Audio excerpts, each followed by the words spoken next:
The Commonwealth Bank boss has told a federal inquiry credit cards are not an ideal way to borrow money. The concession comes as new research shows customers have been ripped off more than $3 billion.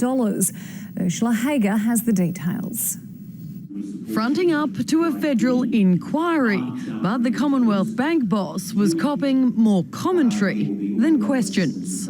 We fully support the principles of accountability and transparency. But let's talk, we're not interested in motherhood statements. I'm not getting a lot of mea culpa. You guys have done a pretty good job at destroying confidence in the banking industry. And then it came to credit cards and why the Commonwealth Bank charges its customers interest rates of up to 21%. The number one thing we generally do to say to people is credit cards are not a good thing to borrow on. That from a bank that made a $9.4 billion profit last year. It's a startling revelation. Pushing products onto people that aren't in their best interests, then they're going to get into trouble. The ANZ boss was up next and didn't have a better answer. It's not the best way to borrow money. If you want to borrow money, it's a good way to buy things and transact. It's not the best way to run up debt. As all this was going on, the Reserve Bank was meeting in Sydney, deciding to keep official interest rates on hold at record lows.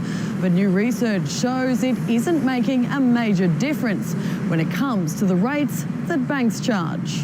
In the same time, the cash rate has fallen to historic lows. The average credit card rate has barely moved, meaning ordinary Australians have been smacked with a nearly $3.5 billion interest bill. If you're with a big bank, the message to consumers is you're paying too much and they're not treating you well. Switch today, get out.